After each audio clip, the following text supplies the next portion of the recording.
At the cinema, in the cinema, at the cinema with Deadpool and Starscream. In the cinema, at the cinema, in the cinema with Deadpool and Starscream.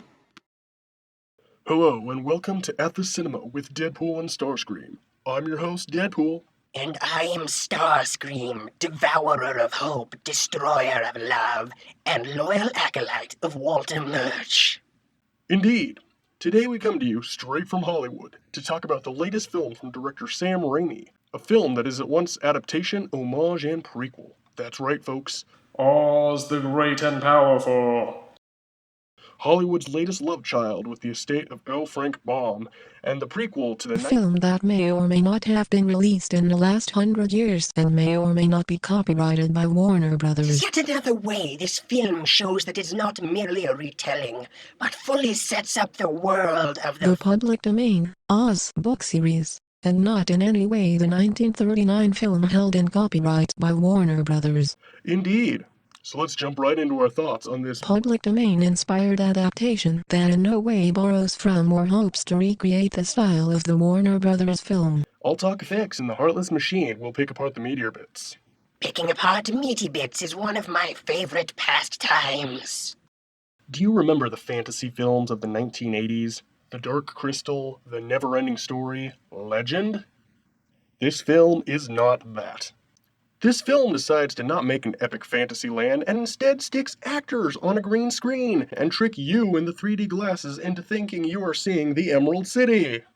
Those of you who read the book will find that last line funny. That being said, the purely digital world of Oz is a wonder to behold, being both light and fanciful, as well as dark and spooky, in all the right... Get it away! Well, aside from the cartoony backgrounds, the film contains several cartoony characters. Some, such as the Wicked Witch of the West and the Flying Monkeys, bear a striking resemblance to the how some might view the characters to look based purely on a reading of the original text, and not influenced by any other possible adaptations. Whether these characters are rendered through computer visuals or practical effects, they are serviceable and help to build the world we, the audience, dwell in. Aren't you forgetting something? What? The elephant in the room? I don't know what you're talking about. Okay, fine, yes. All, and I mean all, the interactions between real and CG monstrosities is hopelessly marred by the god-awful hand placement of the actors, who clearly look like they're supposed to be holding something, but end up looking like their hands are filthy and they're afraid to dirty the special effects. It's very distracting. Even though the hand placement may have been a bit out of alignment, the rest of the film's acting was functioning optimally. Mila Kunis, the actor who had to cover the widest emotional range, was believable both as the innocent witch Theodora and as the balls-out crazy Wicked Witch of the West. In this second role, she added her own twist on the character, but also effortlessly channeled the essence of the character from the book, and not any performance of the character that may have appeared in any previous screen adaptation.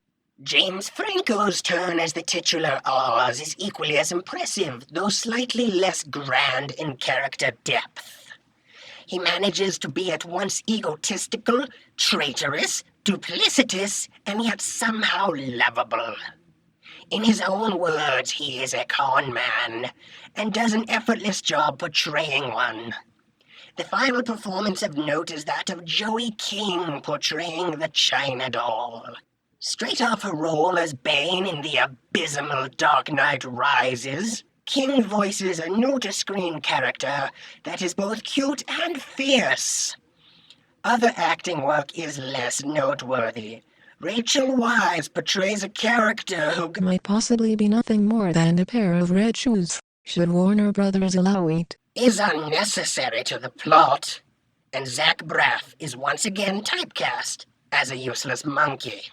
As for the plot, it is vague and forgettable, existing only to get the characters together and set the stage for a possible sequel, as a film visually similar to this has not been made, though if one did exist, It would be copyrighted by Warner Brothers.